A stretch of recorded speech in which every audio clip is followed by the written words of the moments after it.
नमस्कार दोस्तों, welcome you all to GK tricks. इस वीडियो में हम रीट एग्जाम्स के लिए हिंदी के शिक्षण वीडियो की टेस्ट सीरीज को आगे बढ़ा रहे हैं। ये हमारा तीसरा वीडियो है। इसके बाद हम 7 वीडियो और देखेंगे। इस तरह हम इस टेस्ट सीरीज को कंप्लीट करेंगे। हिंदी के शिक्षण विद्या काफ़ी अधिक महत्व रखती है क्योंकि 15 क्वेश्चन हिंदी के शिक्षण विधियों से पूछ जाएंगे रीट एग्जाम में। अगर आप ईमानदारी के साथ इस टेस्ट सीरीज को फॉलो करेंगे तो निश्चित ही आपकी तैयारी हिंदी के शिक्षण विधियों की शानदार लेवल तक हो सकती है। और आज के जो हमारे 30 क्वेश्चन है ये आप सेल्फ अटेम्प्ट करिएगा। ये सारे क्वेश्चन रीट एग्जाम में पूछे गए हैं, तो आपको पता चल जाएगा कि रीट एग्जाम में हिंदी के शिक्षण विधियों के किस तरह के क्वेश्चन आते हैं। अगर आपको हमारी ये पहल अच्छी लगे तो इसे लाइक और शेयर भी जरूर करिएगा। चलिए स्टार्ट करते हैं। यहाँ पर हमारा फर्स्ट क्वेश्चन दे रखा है, वाचन कौशल का विकास होता है आदर्श वाचन से, अनुकरण वाचन से, मौन वाचन से या फिर गृह कार्य से। तो आप बताएं यहाँ पर करेक्ट आंसर क्या होगा। तो यहाँ पर जो हमारा करेक्ट आंसर होगा वो होगा ऑप्शन नंबर सेकंड, अनुकरण वाचन से विकास होता है वाचन कौशल का। और एक होता है श्रवण कौशल, श्रवण कौशल का विकास होता है आदर्श वाचन से। और एक होता है पठन कौशल, पठन कौशल का विकास होता है मौन वाचन से। तो ये फैक्ट आप ध्यान रखिएगा। जो ये चारों कौशल होते हैं भाषाई कौशल, ये आपस में अंतर संबंधित होते हैं, तो ये भी आप ध्यान रखिएगा। फिर आगे देखते हैं, प्रामाणिक परीक्षण मानते हैं निबंधात्मक परीक्षा को, वस्तुनिष्ठ परीक्षा को, दोनों को या फिर किसी को नहीं। तो यहाँ पर जो हमारा करेक्ट आंसर होगा, प्रामाणिक परीक्षण मानते हैं वस्तुनिष्ठ परीक्षा को। यहाँ पर ऑप्शन नंबर सेकंड हमारा करेक्ट आंसर होगा।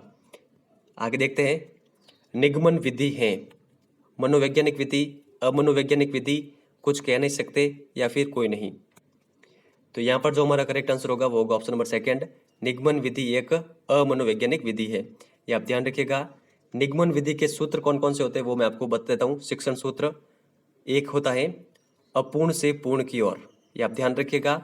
एक होता है सामान्य से विशिष्ट की ओर, एक होता है अज्ञात से ज्ञात की ओर, फिर एक होता है जो कि सबसे अधिक महत्वपूर्ण है नियम से उदाहरण की ओर, और एक होता है कठिन से सरल की ओर।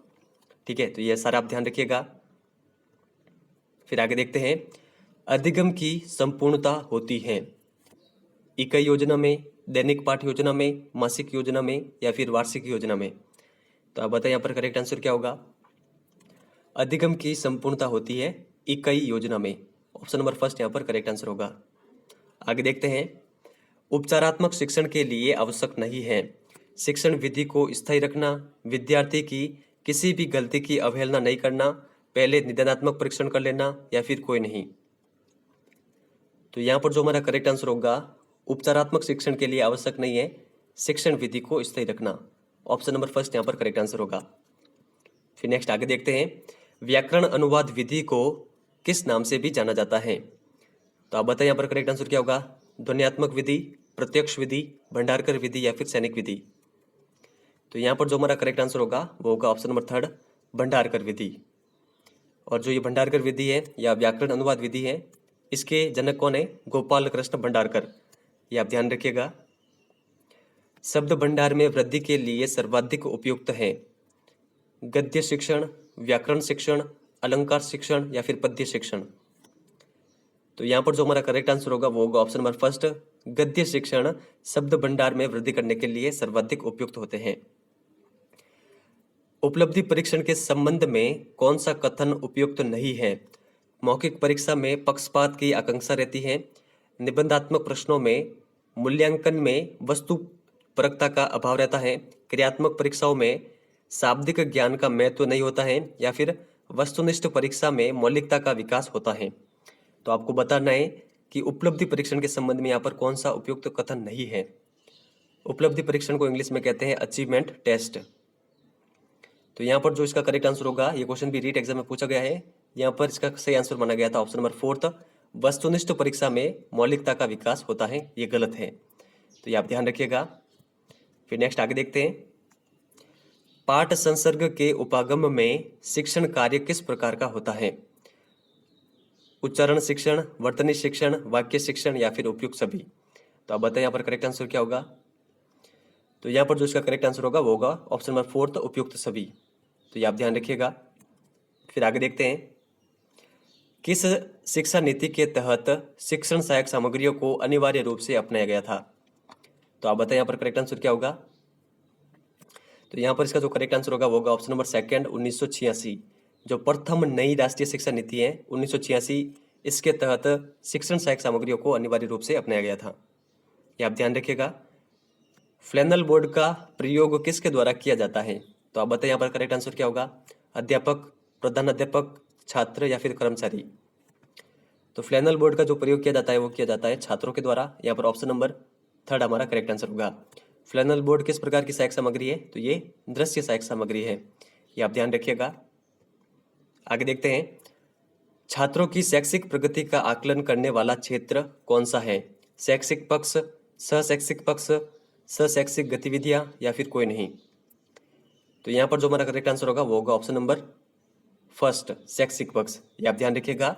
छात्रों की शैक्षिक प्रगति का आकलन करने वाला क्षेत्र होता है शैक्षिक पक्ष। देखिए सीसी जो है, सीसी के 3 क्षेत्र होते हैं। कौन कौन से? ये आपके सामने दे रखे हैं, शैक्षिक पक्ष, सहशैक्षिक पक्ष और सहशैक्षिक गतिविधियां। तो ये आप ध्यान रखिएगा। फिर आगे देखते हैं, उद्देश्य की प्राप्ति किस स्तर तक हुई है इसका निर्धारण करना ही मूल्यांकन है, ऐसा किसके द्वारा कहा गया था? ब्लूम, कैटल, वर्नन या फिर जेरोम ब्रूनर? ये काफी अधिक महत्वपूर्ण परिभाषा है मूल्यांकन की। तो यहाँ पर जो हमारा करेक्ट आंसर होगा वो होगा ऑप्शन नंबर फर्स्ट, ये ब्लूम की परिभाषा है।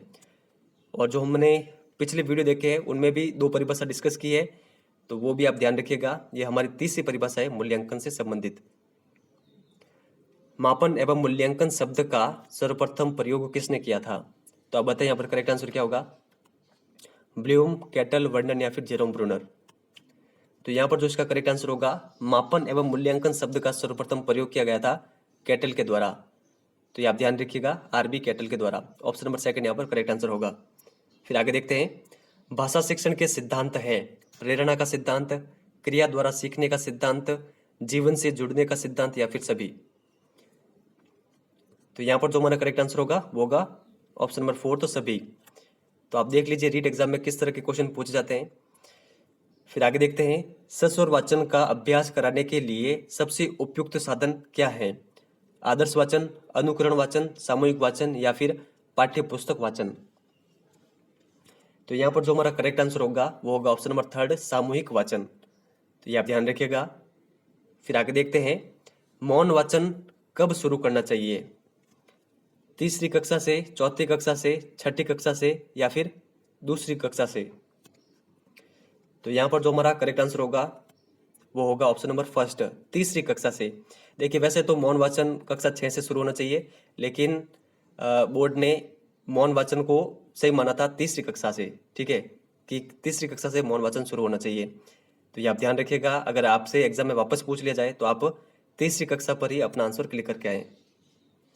आगे देखते हैं, रेडियो की सीमाओं को कौन सा संसाधन दूर कर सकता है? ग्रामोफोन, लिंग्वाफोन, टेप रिकॉर्डर या फिर कोई नहीं? तो यहाँ पर जो हमारा करेक्ट आंसर होगा, रेडियो की सीमाओं को दूर कर सकता है tape recorder. Option number third यहाँ पर करेक्ट आंसर होगा, ये आप ध्यान रखिएगा। फिर आगे देखते हैं, भाषा दक्षता का विकास किया जा सकता है शुद्ध उच्चारण के माध्यम से, लिपि व वर्तनी का सही ज्ञान कराकर, शब्द रचना का ज्ञान कराकर या फिर उक्त सभी प्रकार से? तो आप बताएं यहाँ पर करेक्ट आंसर क्या होगा? यहाँ पर इसका करेक्ट आंसर होगा उक्त सभी प्रकार से। ऑप्शन नंबर 4 हमारा करेक्ट आंसर होगा। फिर आगे देखते हैं, साइलेंट रीडिंग किसकी रचना है? आप बताएं यहाँ पर करेक्ट आंसर क्या होगा? तो जो साइलेंट रीडिंग ये पुस्तक है ये लिखी गई थी ब्राइन के द्वारा। यहाँ पर ऑप्शन नंबर 3 यहाँ पर करेक्ट आंसर होगा। ये क्वेश्चन भी रीट एग्जाम में आया था। आगे देखते हैं, भाषा के बिंब के प्रकार है। इस क्वेश्चन को बोर्ड ने डिलीट किया था और ऑप्शन यही दे रखे थे। तो यहाँ पर जो करेक्ट आंसर है, मैंने विकिपीडिया पर चेक किया है, विकिपीडिया पर 4 आ रहे हैं, लेकिन अधिकतर पुस्तकों में 5 दे रखे हैं। तो आप कमेंट सेक्शन में लिख के जरूर बताएं कि भाषा के कितने बिंब के कितने प्रकार होते हैं, अगर आपको पता है तो। विकिपीडिया पर जो 4 भाषा के बिंब दे रखे हैं वो दे रखे हैं, ये आप ध्यान रखिएगा। एक है दृश्य बिंब, एक है श्रुति बिंब, एक विचार बिंब और एक है भाव बिंब। तो ये आप ध्यान रखिएगा। फिर नेक्स्ट आगे देखते हैं, शिक्षण में सबसे महत्वपूर्ण कार्य है विषय निर्धारण, उद्देश्य निर्धारण, बिंदु निर्धारण या फिर समय निर्धारण? तो यहाँ पर जो हमारा करेक्ट आंसर होगा, शिक्षण में सबसे महत्वपूर्ण कार्य होता है उद्देश्य का निर्धारण करना। ऑप्शन नंबर सेकंड हमारा करेक्ट आंसर होगा। आगे देखते हैं, छात्रों के सतत एवं समग्र मूल्यांकन पर प्रभावी जोर दिया गया। राष्ट्रीय शिक्षा नीति 1986 में, प्रथम राष्ट्रीय शिक्षा नीति में, मुद्रादेय आयोग की सिफारिशों में, या फिर कोई नहीं।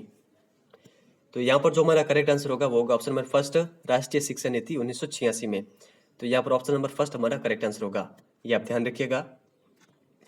मौन वाचन का मूल्यांकन किस परीक्षा के द्वारा किया जा सकता है? पूर्ति परीक्षा, बहुविकल्प परीक्षा, सत्यासत्य परीक्षा, या फिर उक्त तीनों से। तो यहाँ पर जो इसका करेक्ट आंसर माना गया था वो माना गया था उक्त सभी से। ठीक है, ये आप ध्यान रखिएगा, मौन वाचन का मूल्यांकन इन सभी परीक्षाओं के द्वारा किया जा सकता है। फिर आगे देखते हैं, शैक्षिक मूल्यांकन के उद्देश्य होते हैं। ये क्वेश्चन भी रीट एग्जाम में पूछा गया है, तो आप बताइए यहाँ पर करेक्ट आंसर क्या होगा। तो यहाँ पर जो इसका करेक्ट आंसर माना गया था, शैक्षिक मूल्यांकन के उद्देश्य होते हैं 3। तो यहाँ पर ऑप्शन नंबर थर्ड हमारा करेक्ट आंसर होगा, ये आप ध्यान रखिएगा।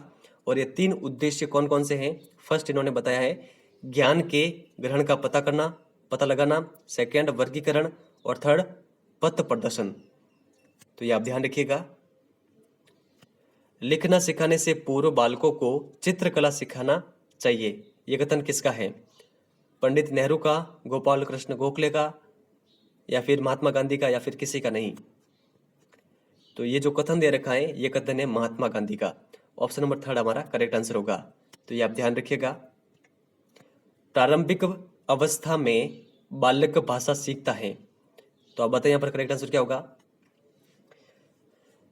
तो यहाँ पर जो इसका जो करेक्ट आंसर है वो होगा, प्रारंभिक अवस्था में बालक भाषा सीखता है सबसे पहले श्रवण, फिर निरीक्षण, फिर अनुकरण के द्वारा। ये आप ध्यान रखिएगा, श्रवण तो सबसे पहले आएगा ही, क्योंकि श्रवण भाषा सीखने का प्रथम वैज्ञानिक चरण होता है। ये आप ध्यान रखिएगा, फिर निरीक्षण आएगा, फिर अनुकरण। तो थर्ड नंबर ऑप्शन यहाँ पर करेक्ट आंसर होगा। नेक्स्ट आगे दे रखा है, वाक्य विश्लेषण के शिक्षण हेतु उपयुक्त विधि है आगमन विधि, निगमन विधि, गीत अभिनय विधि, और उक्त सभी। यहाँ पर विधि आगे आ गया है, तो अब बताइए यहाँ पर करेक्ट आंसर क्या होगा। वाक्य विश्लेषण के शिक्षण हेतु उपयुक्त विधि कौन सी है? तो यहाँ पर जो हमारा करेक्ट आंसर होगा वो होगा ऑप्शन नंबर फर्स्ट, आगमन विधि वाक्य विश्लेषण के शिक्षण हेतु उपयुक्त विधि है।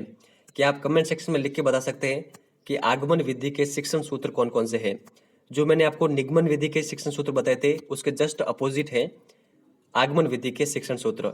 तो आप कमेंट सेक्शन में लिख के जरूर बताएं जितना भी आपको याद हो। निम्न में से प्रक्षेपित सामग्री नहीं है? Film, overhead projector, bulletin board, या फिर फिल्म खंड। तो यहाँ पर जो हमारा करेक्ट आंसर होगा वो होगा option number third, bulletin board. Bulletin board प्रक्षेपित सामग्री नहीं है, ये आप ध्यान रखिएगा। ये एक प्रकार की दृश्य सामग्री है, और जो ऊपर के तीनों दे रखे हैं ये प्रक्षेपित सामग्रियां के अंतर्गत आते हैं। तो ये आप ध्यान रखिएगा। बुलेटिन बोर्ड का प्रयोग किसके द्वारा किया जाता है? जो विद्यालय के कर्मचारी होते हैं उनके द्वारा बुलेटिन बोर्ड का प्रयोग किया जाता है, और ये बोर्ड प्रधानाध्यापक होता है उनके कक्षा के बाहर लगा होता है। और हमारा लास्ट क्वेश्चन है, जितना भी आपका स्कोर रहा है वो आप कमेंट सेक्शन में जरूर शेयर करना। दृश्य श्रव्य सामग्री की आवश्यकता निम्न में से किस विधि के लिए आवश्यक नहीं है? समस्या समाधान विधि, व्याख्यान विधि, योजना विधि, और उपरोक्त सभी। तो आप बताएं यहाँ पर करेक्ट आंसर क्या होगा। यहाँ पर जो इसका करेक्ट आंसर होगा वो होगा ऑप्शन नंबर सेकंड, व्याख्यान विधि। तो फ्रेंड्स ये था हमारा वीडियो आपको कैसा लगा है? अगर अच्छा लगा है तो लाइक और शेयर जरूर करें। मैंने आज में जो ये वीडियो है इसमें रीट के पुराने पेपरों से क्वेश्चन इसलिए लिए हैं क्योंकि कुछ स्टूडेंट के कमेंट आए थे कि सर आप क्वेश्चंस के लेवल बढ़ाएं। तो मैंने ये क्वेश्चन इसीलिए लिया है कि आप खुद देख लीजिए कि रीट एग्जाम में किस प्रकार के क्वेश्चन आते हैं, ताकि आपको कोई भी किसी भी प्रकार की शंका नहीं होनी चाहिए कि सर आप तो नॉर्मल क्वेश्चन लेके आते हैं। तो चलिए फ्रेंड्स, इस वीडियो में इतना ही है। अगर वीडियो आपको तहे दिल से अच्छा लगा है तो लाइक और शेयर कर जरूर करिएगा। इस वीडियो में इतना ही है, धन्यवाद।